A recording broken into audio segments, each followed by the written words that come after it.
السلام عليكم ورحمة الله وبركاته، ازيكم عاملين ايه؟ يا رب تكونوا بخير. رجع لكم فيديو جديد. طبعا الفيديو بتاعنا النهارده ان شاء الله بعد غياب طويل. هنعمل لكم ايه ده؟ ماشي. هنعمل فيديو النهارده ازاي تحافظ الحمام، السرير بتاعتك، حمام كبير، الباب بتاعها. تمام؟ طبعا انا لسه طالع لهم دلوقتي، ما حطيتلهمش ميه ولا اكل، كانوا معدهم الصبح بس انا ما حطيتش، فهنطلع ناكلهم برضه مع بعضينا وهنشوف هو ايه. المفروض مش عارف فيه تقريبا المفروض حاجه تفتح النهارده، فهنبص عليهم كلهم بالمره. بس كده بص انا عامل فيديو قبل الفيديو ده، مش عارف بقى يا اما هنزله يا اما لا. تمام. طبعا الهوا جامد وهنا المشمع اتقطع اهو بص. تمام. طبعا النتايج الحمد لله ايه حست ايه. طبعا عشان الزربوب بتاعها. طبعا الهوا جامد دلوقتي ايه افتح عليهم، هم جعانين كلهم واقفين لي فاهمين. فاكرين لسه هاكلهم ده اول ما العبيد عشان ايه عايزين ياكلوا كده. وثبت النتايه. بصوا في فيديو بتاع تثبيت النتايه ده، بس يا رب انزله بس قبل الفيديو ده. تمام. انا بعمل فيديو بكسل اعمل مونتاج بصراحه. تمام. ففي فيديو بتاع تثبيت النتايه الاخيره هنفتح بصوا ايه على الزغلول، اوريكم بقى حفظت الباب ازاي وهقول لكم ايه النظام. بصوا يا رجاله، انا لما بحاول احفظ حمام الباب بتاعه بقعده في الباب الاول مثلا يومين ولا حاجه، يكون هو عارف دخلة الباب فاهمين يعني. بص هقول لكم عشان حد يفهم يعني تفهموا يعني. دلوقتي انا داخل فرد الحمام داخل على يمينه فاهمين يعني. زول متعود اول ما يخش على المانير بتاعه بصوا هيخش على يمينه، بيزوف على يمينه. تمام. غير لما اخده واحطه في الباب ده، هو متعود يخش على يمينه عشان يزوف عليه، هيلاقي المكان غريب. تمام. فكل ده بيفرق مع فرد الحمام يعني. الفرد ده انا كده ايه معود، بص اول ما يخش يزوف هيخش على ايه على شماله. تمام. تمام. معلش. تمام. فايه دي اول حاجه تفرق معاك في الحمام. الباب اللي انت تحفظه بيه ما تغيروش تاني خلاص. دلوقتي انا حفظته ليه الباب ده. طبعا الباب ده بتاع الزغلول خلاص اهو بصوا. خلاص الزغلول ده اهو.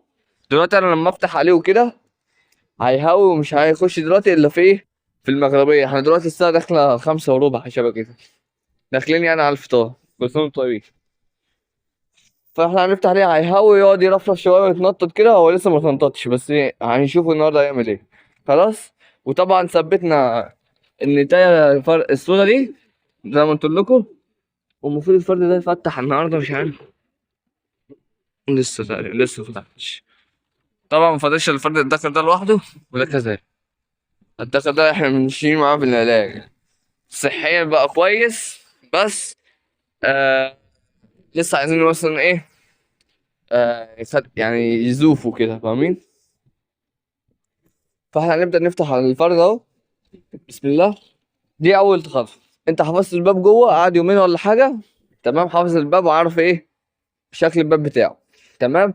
وهوريكم دلوقتي هعمل معاكم حركة ان انا هفتح الباب قصاد منه، لو دخل بالغلط هيطلع تاني ولا هيتن داخل قاعد جوه. خلاص كده هنحاول نبعد عنه بس ايه عشان بص. تاني حاجة بقى بنعملها يا جدعان، انا دلوقتي بقفل كل الحمام اللي عندي كل الابواب، بطلع الزغلول. تمام. في وقت بيجي على الزغلول بطلعه على الوقت المغربية كده، اللي هو خلاص انت لازم تخش تحبس عشان ايه خلاص هتنام يعني طبعا. فهو لازم يخش في اي عين فاهمين. عارفين انتوا الزغلول لما عايز يخش في اي حتة بس هو عايز يطلع. بس الهوا جامد اوي بصراحة. تمام اهو. فانا بضطر اسيبه بره لوحده لحد ما يلاقي عين مفتوحة بيجي هو داخل فيها. خلاص. هو حاليا حفظ العين بتاعته، وهنوريكم برضو النهارده هنفتح العيون معظمها يعني نحس ان احنا نشتته شويه بس نشوف هو هيعمل ايه. تمام. طبعا هو هياخد وقت قبل ما يطلع عشان هو الزغلول ده عندي فاهمين اللي هو ايه لما بيطلعش لما يلاقي حمام طالع معاه. وهنفتح على الحمام كبير دلوقتي كله هنطيروهم مع بعض ونشوف ايه اللي هيحصل. طبعا هما جعانين وما اقول لهم بصوا عمالين يتنططوا. تعالوا نجيب الاكل كده ونيجي نعمل الاكل اهو. هنشخلخ لهم بص هيتنططوا. طبعا انا مش هاكلهم دلوقتي ليه بقى؟ لما اجي احبس عليهم بالمره عشان لو اكلتهم طيار مش هيخش. تمام. تعال نفتح على الحمام الكبير بالمره عشان هو ايه فاهمين بيه قاعد يدرس الموقف. هنفتح على زولط وهنفتح على القص ده والفرد ده. يلا هنا تعال يا تطير انت. تمام تعال بقى انت.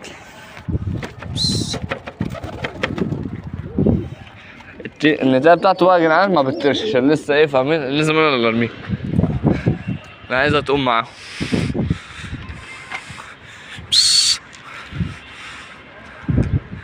اهو طبعا هما طايرين متفرق بقى، هما اصلا ما بنشفهمش يعني فاهمين، بفك عليهم. ما عملتش حمام مشي. كده 5 فرد دول بتوعي. طبعا اضطروا يحفظوا ذرة جديدة عشان يعرفوا يطيروا، يعني هما كانت الذرة بتاعتهم ياخدوها من الشمال كده لليمين هنا، دلوقتي غيروا. بص زولط في حتة، والنتاية والدخر التانيين في حتة، والزغلول التانيين في حتة. تعالى نفتح على ايه، على دول بيقعدوا ينقنقوا في الأرض كده، يعني مثلا لو في حاجة أكل واقع ولا حاجة هما بينقنقوا.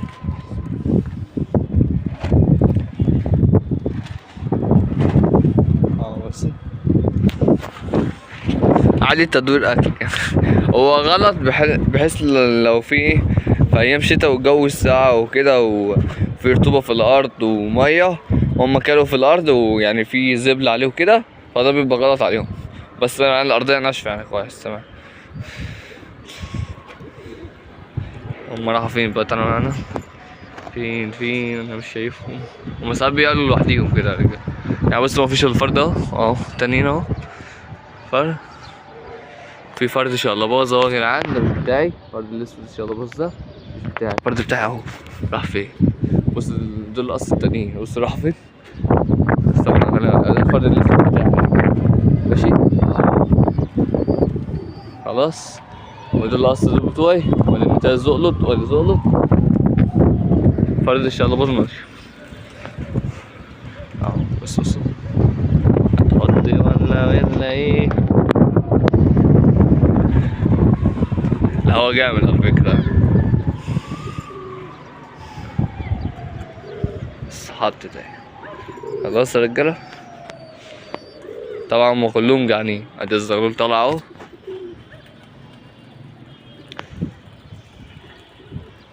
هيقعدوا يهووا.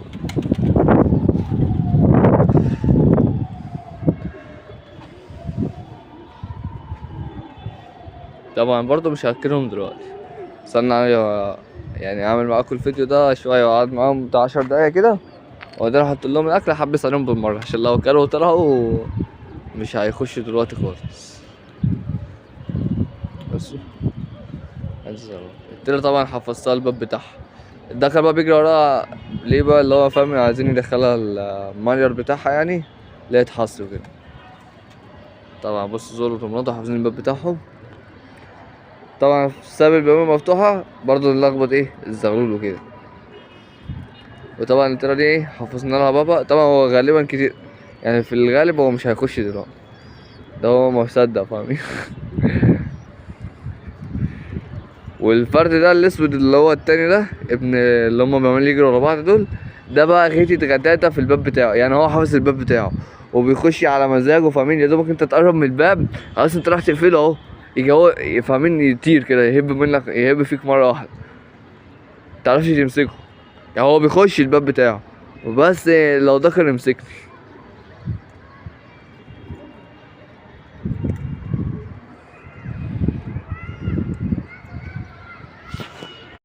انا كان بقى ايه، تعالى احنا نقف من الناحية التانية عشان الحمام اللي ما بيطيرش ده، فلو هبت منه رحنا بص الفرد بص اجي انا ايه، اجي ماسكه امسكه.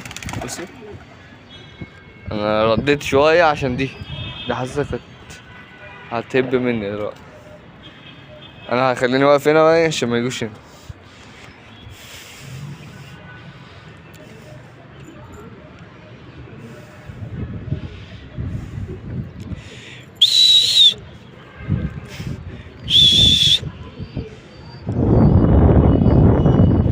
الفرد اللي بقولك عليه ان شاء الله باظ. بص الفرد ده مش بتاعي. تعالى كده نروح حمامتين، تعالى نروح حمامتين. بص ما جاش عليا. اهو اهو اهو اهو. حط رجاله. بص بص الفرد ده مش بتاعي يا رجاله، بس غالبا مش عارف امسكه انا عشان ما عنديش حاجه امسك بيها. تعال نصوره من هنا. بصوا تعال كده نهشله كده ونرملهم نرمله حبه كده في الارضيه. بس تعال كده نصورهم من بعيد. مش عارف هنجيبهم هنا ولا لا. اهو بص هو ده شلباز اسود. هو مش شلباز جامد اوي يعني، بس ماشي على قده. انزل يا زقلوطي.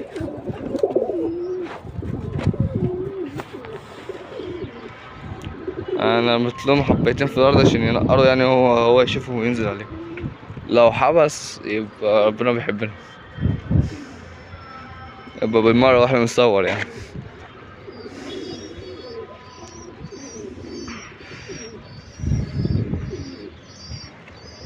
بس هو غالبا مش عايز يجي هنا. تعال نصور من الناحية التانية كده، بس مش عايز افجعه. استنى بص راح فين. هو واقف ورا الطبق. شايفين خياله؟ خياله اهو. احنا هنصوروه بقى لو راح عليهم هناك يعني، لو جت معاه يجي يروح عليهم هناك ماشي، وهنسيب الحمام كله. بس هو مش عارف، مش طالبة معاه شكل، بان عليها طيرة اصلا. في حمام من عندي صنع.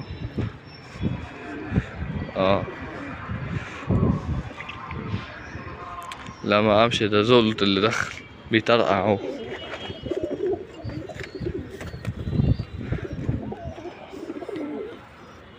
بس كمان منهم واحدتين كمان في الارض.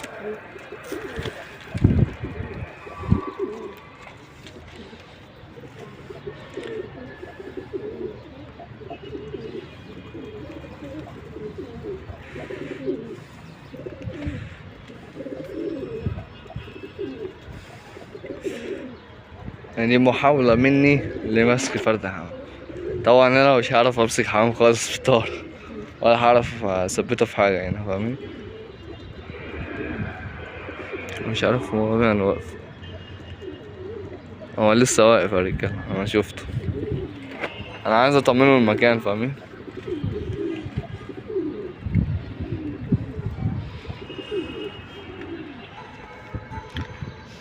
في نفس الوقت مش عايز اختار فرد بارد بيجري ورا النتاية بتاعته بطريقة غريبة.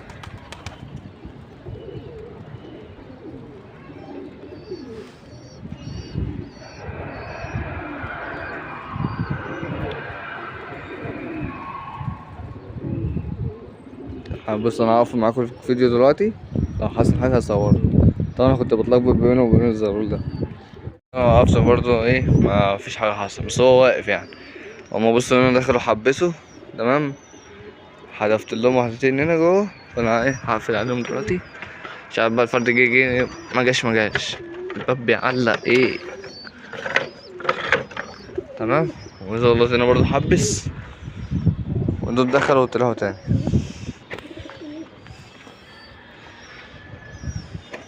احنا نصيبنا بقى، حتى لو جه فاهمين انا مش هعرف امسكه برضه، الا بقى لو دخل يعني. هو راجل محترم كده دخل لين لوحده.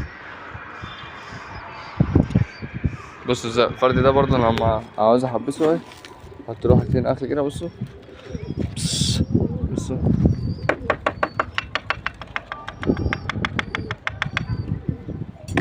وريله يعني انا حطيت له الاكل في العين بتاعته، او كده احبس عليه.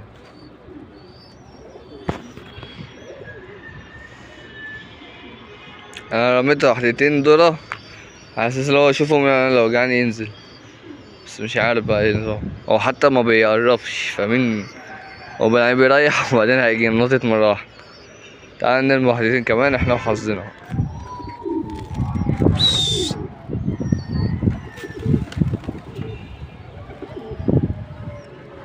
بس ما عادش رمي حاجة تانية. انزل ازورك معاهم.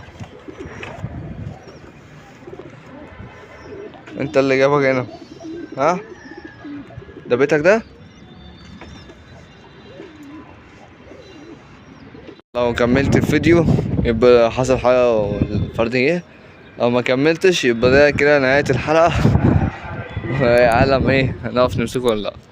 بس كده انا متنسوش تعملوا لايك واشتراك في القناة عشان يوصلكوا كل جديد. اهو بص على هناك فرش، يلا بص، يلا سلام عليكم.